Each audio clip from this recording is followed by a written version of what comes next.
Get ready to cheer on Team USA. Sign up for Xfinity Internet and get a Flex 4K streaming box free and Peacock Premium included. Can your internet do that? Restrictions apply. Not available in all areas. Peacock subscription required. Xfinity, proud partner of Team USA. A message from Virginia Department of Health. Not feeling well? Your symptoms may not be allergies or a cold. They may be an early sign of COVID-19. Go to vdh.virginia.gov and search by your zip code and find a COVID-19 testing site near you.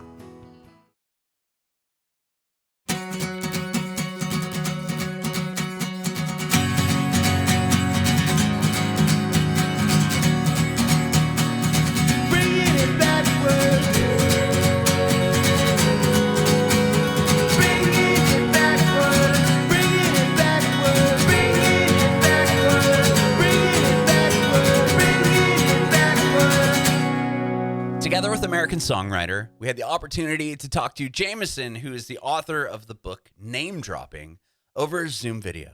Jameson is an author and a music journalist and just a huge music fan. He talks about how he got into music and his love for the same type of music that I grew up with, the emo pop punk scene, and this incredible book that he has. He did a couple tours with some artists. He's always been a music journalist. He wrote for magazines. He kept trying to get a job in the field of journalism, and it's just super hard to cut your teeth in that. So he started his own magazine, and that's what really, really launched his career. He was able to interview a bunch of huge artists like August Burns Red and Anne Boleyn, and from there, he's interviewed a ton of bands. He's written for numerous media outlets, and his new book sounds fascinating. Just stories of Anne Boleyn and Saves the Day and MXPX. The book is out June 29th. Once again, it's called Name Dropping, and if you're a fan, especially of emo pop punk music, this is right up your alley. You can watch our interview with Jameson on our Facebook page and YouTube channel at Bringing It Backwards. I love it if you subscribe to our YouTube channel, like us on Facebook, follow us on Instagram, Twitter, and our brand new TikTok page at Bringing Back Pod. We'd appreciate your support if you follow and subscribe to our podcast, wherever you listen to podcasts. We're Bringing It Backwards with Jameson, the author of Name Dropping. Hey, man, how's it going? I'm doing great, Adam. How are you? I'm great. Thanks so much for doing this. Oh, absolutely. Thanks for doing it so early, too. I don't know whereabouts you are, if it's early for you, but... I'm in Nashville. It's like 9:30, not horrible. Oh, you're good. I'm doing this right before I clock on for work at 8 o'clock. So. Oh my, okay. Yeah. Are you? No, I'm stoked. LA or something? Portland, Oregon. Oh, right on. Very cool. Yeah. So, land of Portlandia is our one claim to fame. I feel like lately. There you go. Yeah, I'm from San Diego originally. We actually just moved here about 3 months ago, 2.5 months ago. Oh wow. Are you liking it so far? Yeah, I love it here. It's awesome. I always say that if I could live, because I love living here, but Nashville, I think, would be my second choice. Like it felt a lot like Oregon, like in its weather and greenery and stuff. But I love it there. It's awesome. Yeah, we're a little bit south in like the suburbs, closer to like Franklin, but okay. Yeah, it's funny. Like there a lot of the pop punk guys live down here. Now really down here, yeah, like Ryan Key and Dashboard, and a lot of these guys live like right around here, so it's pretty cool. Can you see my Dashboard flag behind me? That's why I brought him up. Not that they're not all over my book as well. That's awesome. Yeah, so let's talk about how'd you get into music originally? Gosh, I grew up going to church and stuff, and so I definitely started with like the Newsboys, DC Talk, all those big bands. And I know that my first like obsession, my first like, okay, I'm really into this was MXPX, which is a lot of people's story. Oh, sure. Yeah. Yeah. Especially coming up in the church and stuff, which whole other conversation as far as those bands and stuff go. But that was definitely like the first obsession, the first like finding myself wanting to like know everything about the members and then eventually like, oh, I want to wear those kind of t-shirts. I want to have a ton of tattoos. Like, so that I think MXPX was definitely like my first big introduction into like, I might want to do something with this. Like I want to be able to talk to these people. If that makes sense. Yeah. Did you play an instrument or did you try the rock star? I try. My brother played a little bit of everything, like piano and guitar and stuff. And yeah, for some reason I thought it'd be like easy to pick up. And I also am just like, if I'm not good at something right away, I know I just get frustrated and give it up. Sure. So yeah, I think I probably bought an acoustic guitar 2 or 3 times in my life and was like, this is the time. I got the book. I got the, like, you know, Guitar for Dummies type style book. I'm gonna do it. And just, yeah, I remember eventually being like, it's my hands. My hands are too small. It's impossible. If it's impossible, I feel fine about it. It's just not meant to be. Sure, sure. Well, so you took the angle of just wanting to meet these people and talk to these people. That's kind of where I went, because I couldn't. I mean, I tried to play in some pretty bad bands growing up, but the bands were bad. I just wasn't very good. So my lane was more in the radio realm, where I could be around the people and kind of behind the scenes in that lifestyle, but not perform. Well, and like, I don't know about you, but I also remember thinking, the more that I got to know, more that I had close actual personal friends that were doing it, were in bands and making it, listening to music with them was way different. You know, like they would pick apart something and I'm like, I almost don't want that. Like, I want the magic of it. Right. I don't want to be like, oh, they shouldn't have played this there. Like, I didn't want this snobbery of knowing what I was doing. Right. Yeah. So how did you, like, because you're a music journalist, how did that start? I would go to local shows and stuff a ton. And that, like, I remember, like, looking back and writing this book too, looking back, I was like, yeah, how do you really start that conversation? And I think I was always just meeting bands and trying to figure out something like nice to say. Like, that sounds silly, but I felt like I was networking before I had a reason to. Right. Maybe just feeling like, well, something's coming down the road, like this will come in handy. But eventually I just started. The first thing I did was I started a music magazine with a friend who already had a radio station, an online station. And I think we were just hanging out one day and it was kind of like, man, my dream job would just be to, you know, work for a magazine. And what if we just started our own and just, you know, I feel like I've already been talking to some of these bands, like maybe I have enough contacts to like get the ball rolling. Mm-hmm. And so that was called Hope Corps. Okay. That was around for about 2 years, based out of Idaho. And pretty much any in between time I had at Hope Corps, I was hitting up magazines like Substream and All Press, and AMP at the time, which is now New Noise. All those magazines in that realm, to just be like, are you guys hiring in any capacity? All I had now was like my resume, quote resume, was just my own magazine. Right. Yeah, but thankfully, because of some of those contacts, like our first cover was like Amber Lynn. Wow. Yeah, so we got really lucky in a lot of those ways. So I was able to build up, you know, like, hey, like we've had people like Amber Lynn, like August Burns Red, before they really broke too big. And so I just had a little bit of a resume, just started freelancing for stuff like Substream, stuff like AMP and New Noise. And those were all, as you may know, like all unpaid positions. Right, of course. But being like 21, 22, and for one, you know, feeling like, of course it's unpaid. I don't have a background. But hey, do you want to interview Bring Me the Horizon tomorrow? Like, that's amazing. Yeah, I don't care if I wasn't getting paid. Like, it's a resume builder. It feels amazing. And take a picture with the guys. Yeah. And just knowing, okay, well, next week when I go to pitch, you know, for whatever other band, I can be like, hey, I just had Bring Me the Horizon on. Like, right. Yeah. It just felt like eventually a really cool just ladder system that still is certainly still going today. Right. Wow. So were you just going, like, were you finding, because I feel like I was that kid too, where I'd go to these shows and the teen center shows, and I'd get to see these bands. Like, I'll talk to people in like the radio world that I knew that were a few years younger than me, and like they'd be blown away. Like, you saw like Taking Back Sunday when they just put out like Tell All Your Friends. I'm like, yeah, I did. Like, I don't know how I, you know, found them, but like I had friends that were like around the early adopters of the internet and finding these bands online, and then they'd see them come through town, or maybe, you know, they were a band, they were playing with another band that I liked, and you just see these shows. Like, I know that you have, like, you on your Instagram, you take a picture of like a yellow card record and you have all the ticket stubs below it. Like, is that you too? Or did you go into these, were you seeing these bands before a lot of people cared? I think there's some, like, we as music fans, like, I think we all have that, like, I saw them when, you know, band or two.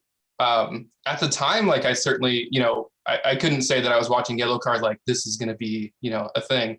Right. Not in the sense that like you could say like that there would be any progress there, but it would be like, it was weird for me to see them. And then like the next time they came back, and then I'm like, why are they playing this big, like what is that? And like, you'd kind of see them as they return, get bigger and bigger and bigger, which was cool. But then like me as a, I was kind of frustrated because I'm like, now all these people are taking what was mine and they're liking it now. And like, it was kind of like a, I don't know, not jealousy. I don't even know the word to use, but I totally get it.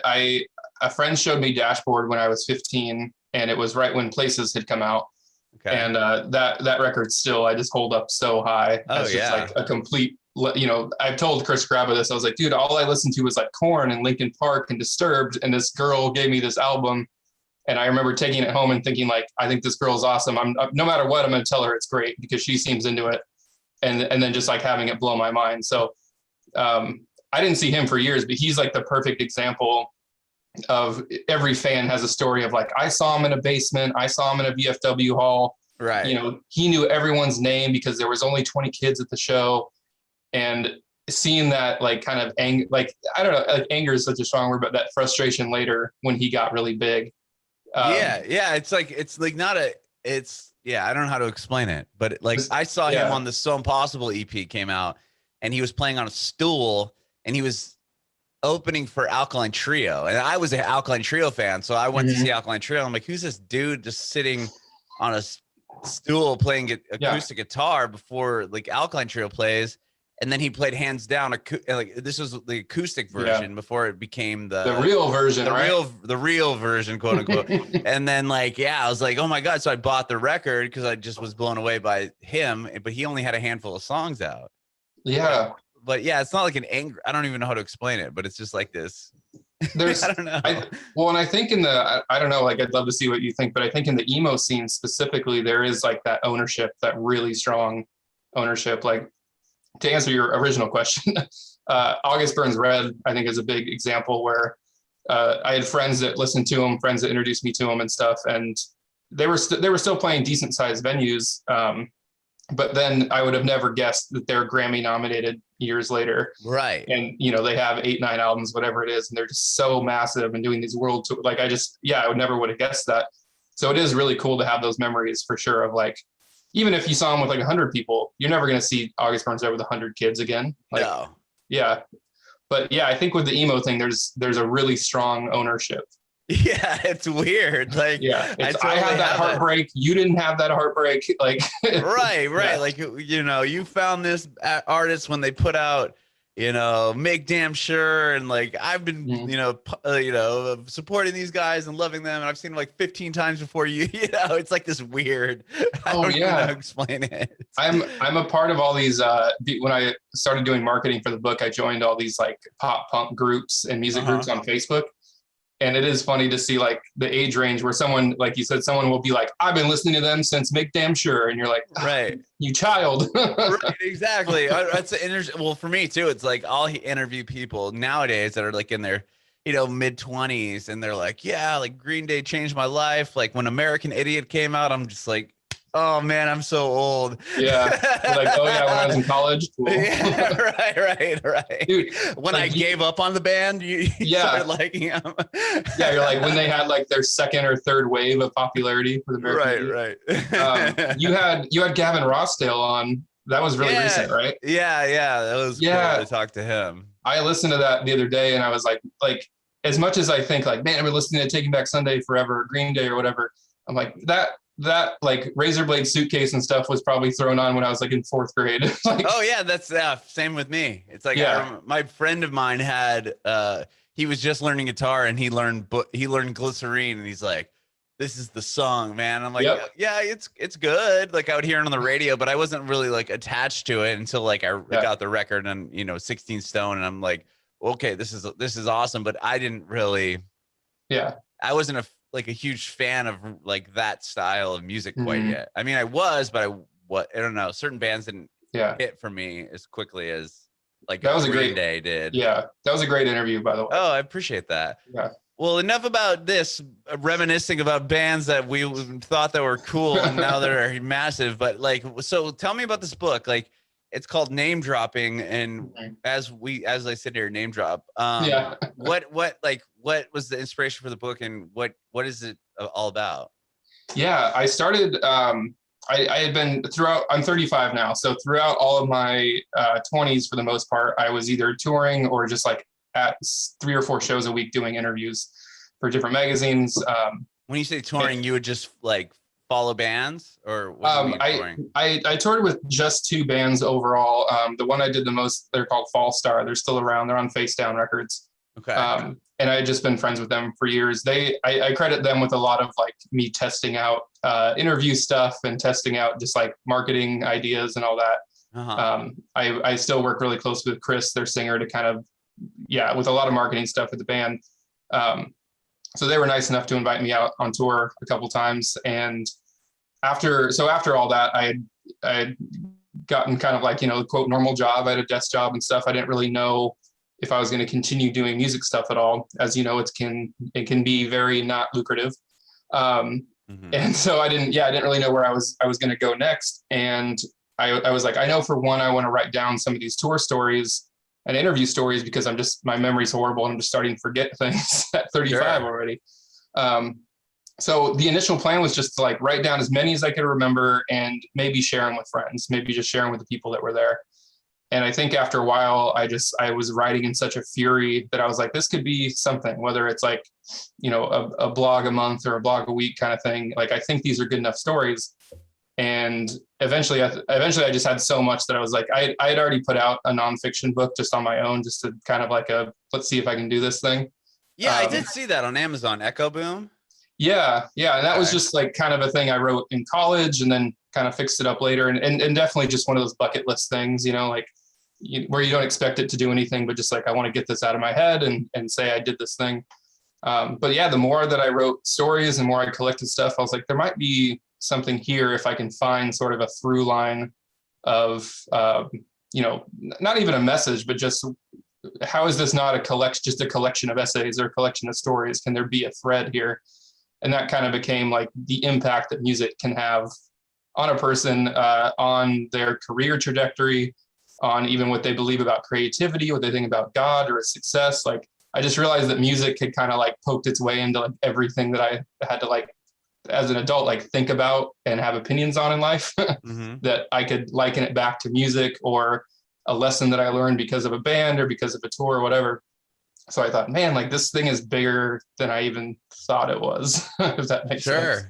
Yeah. And so what was the first band that, like, is it all people within the like pop punk emo realm? Like, it seems like, at least from going off your like Instagram posts, I mean, it's like you've got pictures of, it's all like Anne Boleyn and, Yellow Card and Taking Back Sunday and Saves the Day and all these type bands. Like, is it Ataris?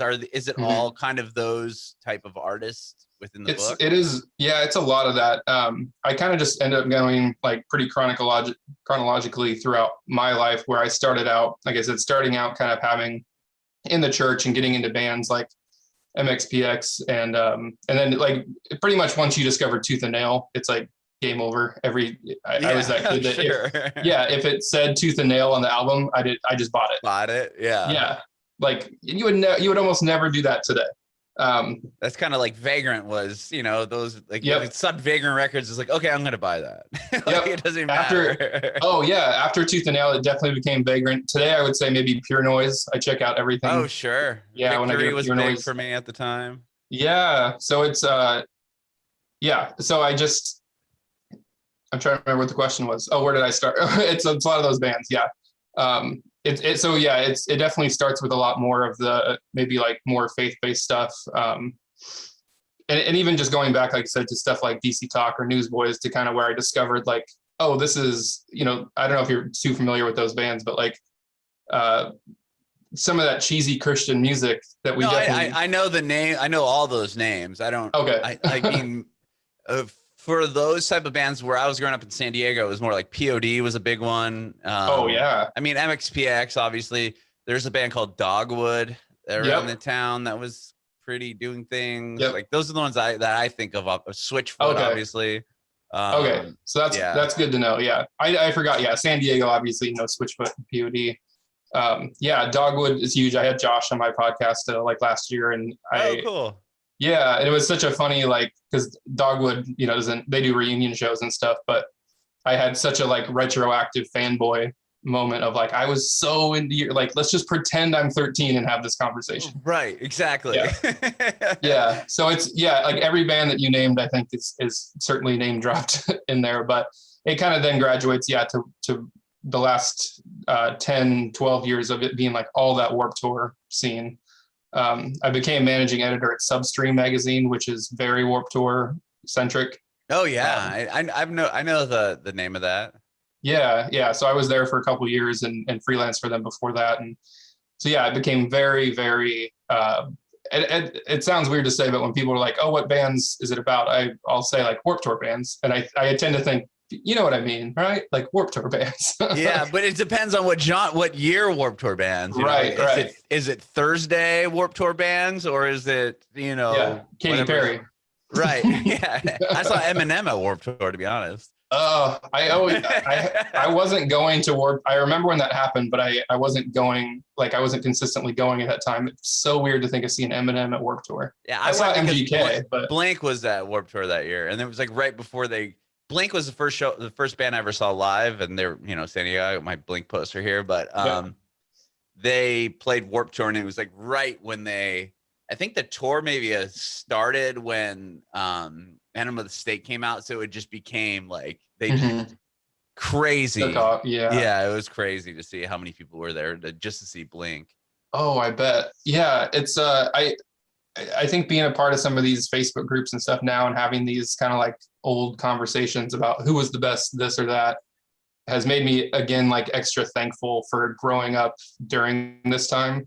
It's so easy now, and you reach your 30s and you see why your parents, the joke of kids music today, because I'm totally there now. Oh man, I know. Tell me about it. Yeah, I'm no, I was so lucky to grow up at the time that I did because ours was the best, and you're never gonna beat that, and which is very silly. But yeah, I think all those bands for sure, and I'm regaining a thankfulness and a gratefulness for not only that era, but I think for what those bands, certainly taught me creatively.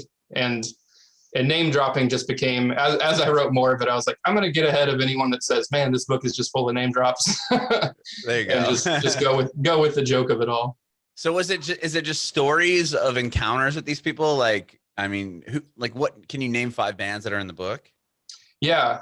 There's whole chapters or whole sections where Amberlin has their own chapter, pretty much. August Burns Red. MXPX Saves the Day, Dashboard. Those would be the major ones. Thursday as well. So Saves the Day, for example, is the chapter about Saves the Day seeing Saves the Day for the first time, meeting Chris Connolly, what is it? Yeah, a little bit of everything. It's Saves the Day, for example, would be the discovery of them. It was that same girl that gave me the Dashboard CD that gave me Stay What You Are. Okay. So I certainly want to explain some of the nostalgia of for one, remember when that was a thing? Remember when a friend burned you a CD and it changed your life? Sure.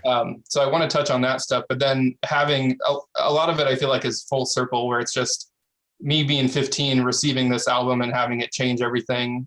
And then fast forward to sitting in a hotel room with Chris and being able to I did a podcast series with him where we just broke down each Saves the Day album. Really? That's amazing. Yeah, so I think I'm famous among my friends for downplaying everything that I do, music wise or not. And so I think the book became a little bit of an exercise of hey, recognize that this is weird. Recognize that you had a thing, you had a passion, and now you're sitting here with this person, and look at the hard work and the steps you had to take to get there. Sure. He was the very first person I interviewed for this podcast. Really? Connolly, yeah. I love that dude so much. And you could probably speak to this as well. I think there's I've had so few negative experiences with the bands in this genre and this world where I have rarely been disappointed. It's usually been better than I thought. Yeah, actually, I have never to come to think about it, I've never had an experience that I was like, wow, that was weird, or like, I don't, that put a bad taste in my mouth. Not once with any of the bands within the pop punk emo like genre. I think it's so, I don't know. It's cool. It's really cool. It's not like, I feel like they didn't have like that. Like they're bigger than any, especially now with emo night and all that stuff, like how much credit they are finally getting. But I feel like they weren't the arena bands. So I don't think they ever got that. Like they weren't like the Motley Crue where, at one moment they get signed to a major label and now they're playing, the Staples Center or whatever. It was never that. It was like, the grind was so long, and I don't feel like a lot of these, like a Saves the Day is a great example of a band that should be way bigger than they ever really were as far as a fan base goes.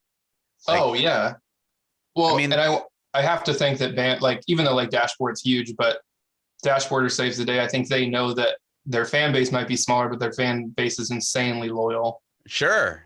Yeah. The small number they do have is they're incredibly into it. Yeah. I mean, it's not like they have a small number of fans, but it's not like they would go out and have one record out and then now they're playing, the biggest amphitheater in whatever, Nashville. It's like, they have this smaller group of super loyal people. Yeah. Well, I know that this was years ago now. I don't know if this is still happening, but Chris Conley told me that Joe, is it Troman? Did I say his name from Fall Out Boy? The one that's not as famous as the other two from Fall Out Boy was working on a documentary about Saves the Day, basically talking to other bands and stuff in that scene to basically be like, this band influenced everybody that how come not as many people know them? And I was like, please. I hope that's interesting. I think it's still happening. It's probably, I'm sure it's super delayed now, but Chris told me that and I was like, because that's true. Every band you can think of would say, oh, Saves the Day. Yeah, because they were writing, they started with those really dark lyrics with the like very poppy. Yep. That was the first band I ever heard like that, where I was like, oh, this is so catchy. And then I'd read the lyrics and I'm like, oh, he murdered someone. Right. He's murdering a girl in his basement. Yeah, exactly. I love this. Yeah, it's so funny. Well, that's cool. So it's got different parts of the book, different interviews, or like about your experiences with these people. Yeah, I didn't have as many. Like I wish that I had more funny encounters. There's certainly a few of them in there, but I wish I had more just kind of like certainly things where I say something awkward or do something awkward. Yeah. And think that it's hilarious. Like, I was interviewing Andrew McMahon, who everyone knows from Something Corporate. Love him. Yeah, I've had him on my show. He's such a great guy. Oh, he's always so nice. So I did an interview with him. It was the tour he did with Panic and Weezer, this huge tour. And so we finished the interview and I'm just kind of like making my way outside of his RV and his manager or somebody comes in and says, hey, are you ready for the meet and greet? Just so you know, only one person signed up. And he's like, oh, okay, that's fine. And I turn around and I go, it's me. I signed up. Oh, and really? And it wasn't like I was just lying. But for like a good 3-4 seconds of just him like, oh, like, really? And I was like, I'm just kidding. But where the joke didn't land, I thought it was so funny. Just be like, I'm just going to turn right around and do be the meet and greet. I thought you were being serious too. Like, oh, wow, that's cool. And then I just spent an hour with him and then paid to meet him right after that. I thought that idea would be so funny. But he was just like, oh, okay. Like still really nice about it. Yeah, sure. But I'm sure there were more awkward moments that I didn't recognize. Right.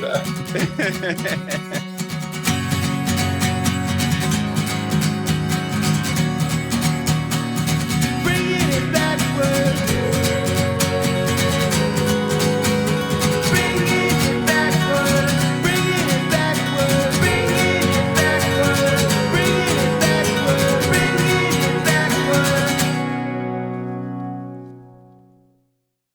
Keep up with Team USA with gig speeds over Wi-Fi from Xfinity.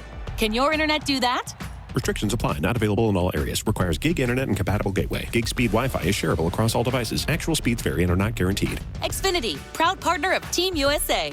Keep up with Team USA with gig speeds over Wi-Fi from Xfinity. Can your internet do that? Restrictions apply. Not available in all areas. Requires gig internet and compatible gateway. Gig speed Wi-Fi is shareable across all devices. Actual speeds vary and are not guaranteed. Xfinity, proud partner of Team USA.